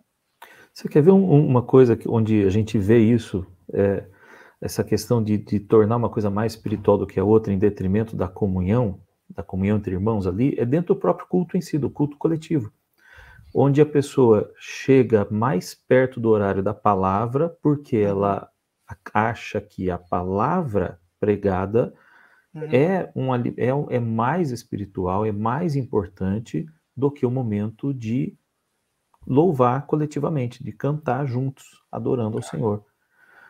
E esse momento de louvar junto é uma coisa que você realmente está fazendo coletivamente, né? Você está cantando junto com o irmão do seu lado, juntando as vozes ali em louvor ao Senhor. Mas as pessoas, tem um grupo de pessoas que faz isso direto. A gente fala, meu, não entra na cabeça desse pessoal. Ele deixa para chegar em determinado horário, atrasado propositadamente, porque aí já passou o momento do louvor. Sim. Porque ele quer só receber para si, mas ele não quer dar ao Senhor a sua adoração coletiva. Sim. Porque ele considera que a palavra pregada ali é mais espiritual do que aquele momento anterior. E ele está negligenciando justamente isso que a gente está falando, a comunhão. Sim. A adoração de comunhão ali. Eu vou falar sobre isso daí que você está falando, aí eu vou pedir para você, assim, se possível, a gente ir para os finalmente, porque eu preciso fazer algumas outras coisas. Depois a gente pode fazer um segundo momento sobre isso, se o pessoal também achar interessante, me coloca à disposição, para nós tratarmos dessas questões de comunhão. Para esse povo que chega na igreja, irmãos queridos, rebanho, ovelha do Senhor Jesus, não tenho dúvidas disso. Não estou colocando em xeque sua conversão, não. Mas presta atenção o que é o culto cristão. O culto cristão não são os elementos que a gente coloca no culto, que nem cultos são. Elementos de culto são os elementos que a palavra diz que fazem parte do culto. Por exemplo, vai ter uma dança no culto. Irmão, isso não é elemento de culto. Ponto. Louvor é elemento de culto, irmão. Louvor é elemento que Deus estabeleceu para o seu louvor. É elemento de culto. Tem que estar no culto. Oração tem que estar no culto. Palavra tem que estar no culto. Tudo é elemento de culto. As outras coisas são elementos que você criou para enfarofar aquilo que você quer oferecer a Deus. Mas aquilo que é indispensável é aquilo que Deus estabeleceu pela sua palavra. É aquilo que ele estabeleceu como norma do culto. Então, por exemplo, o pastor começa o culto com uma oração de confissão. Isso é elemento de culto. Ninguém se aproxima diante de Deus sem pedir perdão de pecados. Você precisa, em primeiro lugar, pedir perdão pelos seus pecados. Em segundo lugar, vem o louvor a Deus, o louvor comunitário, não é o louvor individual. O louvor individual você faz em casa. Você coloca a música lá no YouTube e sai louvando. Ali não. Ali é o ambiente dos santos, o coral congregacional cantando, sendo dirigido por um grupo ou por um coral que está lá na frente, para um louvor comunitário ao Senhor. Você não está assistindo uma apresentação de uma banda. Você está sendo conduzido a um louvor onde os santos estão adorando a Deus. Ora a Deus para que esse louvor seja bíblico. E se não estiver sendo bíblico, procura o pastor da igreja e fala com ele, irmão, esse louvor aqui está errado. Não está indo de acordo com as escrituras. Vamos cantar as escrituras, vamos cantar louvores mais bíblicos. Seja participante da solução, então, daquilo que você está vendo como uma dificuldade. O louvor está extenso demais. Olha, será que a gente pode fazer um louvor num período mais curto? Proponha. Você está num ambiente de comunhão, por que não? Cria diálogo com a sua liderança, construa esse ambiente de comunhão com eles. Não seja só alguém que está do lado de cá, olha as dificuldades e os problemas, seja a voz da comunidade para junto dos pastores que ali estão pastoreando. Né? Se você está achando que é senta e levanta demais, puxa, trata isso, fala lá com o pastor, procura ele, fala, pastor, está muito senta, levanta, tem irmãos aqui mais idosos, tal, irmão, fica na liberdade, se você quiser ficar sentado, fica, se quiser levantar, levanta, não é questão de pecado, não, é questão do que você pode fazer.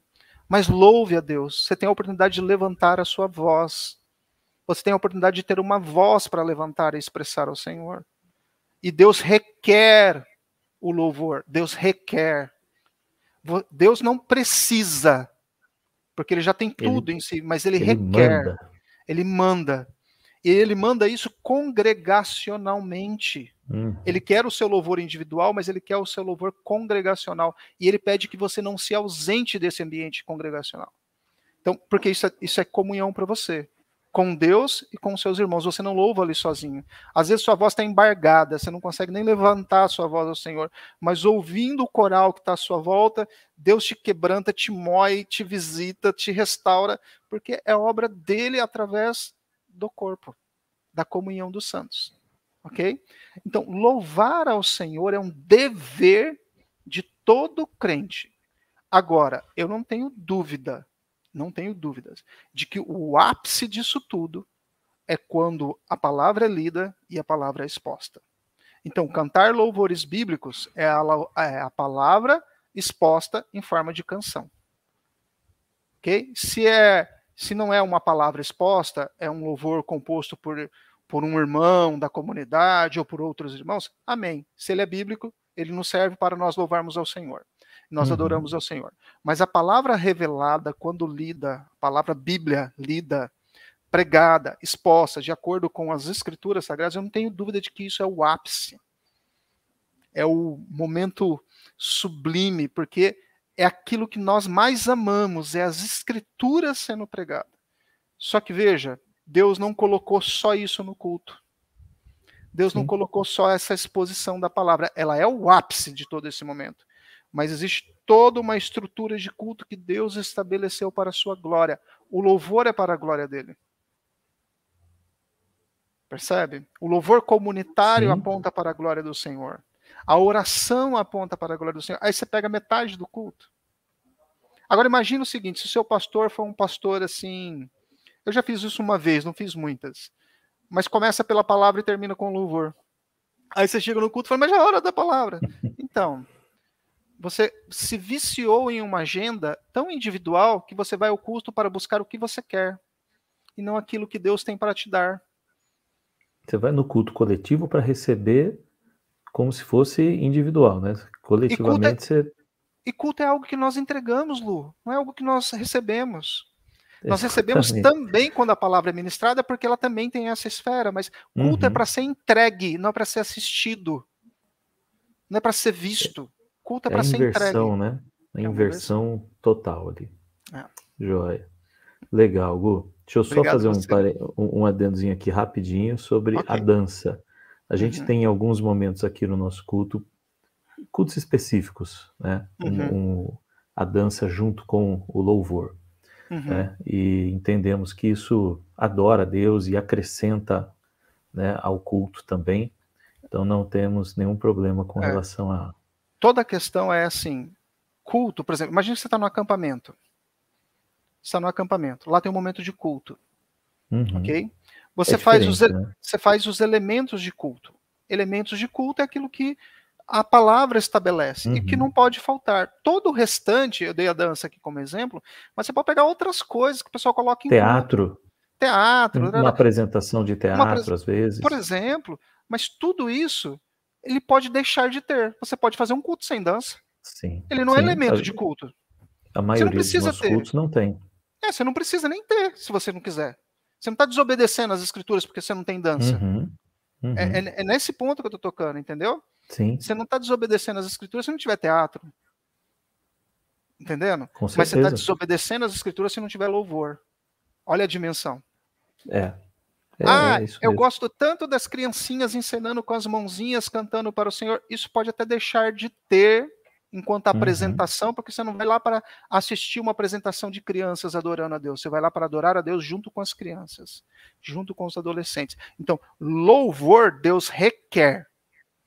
Agora, no seu culto individual, você adora a Deus de formas magníficas, maravilhosas, que Deus te leva a adorações em ambientes distintos e tudo mais. Mas no culto, o culto pertence ao Senhor. Como que eu adoro a Deus? Eu adoro a Deus da forma como Ele estabeleceu. Se Ele estabeleceu o louvor, e eu não me alegro com o louvor, eu não estou me alegrando com aquilo que Deus estabeleceu. Então, o que eu estou fazendo é uma distorção do que Deus pediu. ele pede. Aí você quer receber, porque a palavra você vai lá para receber, não é isso? Você vai lá para receber a palavra, mas você não dá o perfeito louvor. Não dá nem para dizer que está oferecendo um culto pela metade. Não está oferecendo nada. Não está cultuando. A verdade é essa. E ele não está ligado aos meus irmãos. Sabe aquele ambiente do culto que Deus prepara-nos desde o momento da nossa chegada, antes de começar o culto, até o desenvolvimento de todo o culto, a palavra. Aí está todo mundo em um ambiente tão legal e você está como alguém fora assim, tipo, o que está acontecendo? Flutuando ali, desconectado. Então, meu convite para esses irmãos é assim, irmão, acorda da indolência, acorda desse cenário de morte espiritual, de sono, de frieza. Veja, Desperta tu que dormes. As igrejas do Apocalipse eram todas igrejas do Senhor Jesus, eu não tenho dúvida disso. Mas ali há advertências para cada igreja.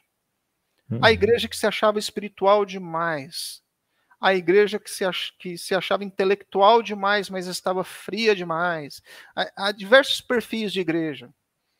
E Deus tem ali, através da ministração àquelas igrejas, correções a fazer. É a igreja do Deus vivo, porém há igrejas doentes.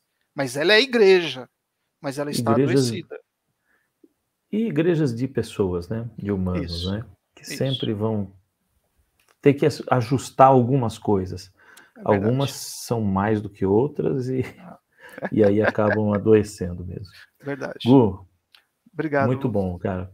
Valeu, obrigado mesmo. Foi maravilhoso. Amém. Vamos fazer outros, espero. Vamos sim. Um abraço para todos aí. Um abração. Tchau, tchau. Tchau, tchau.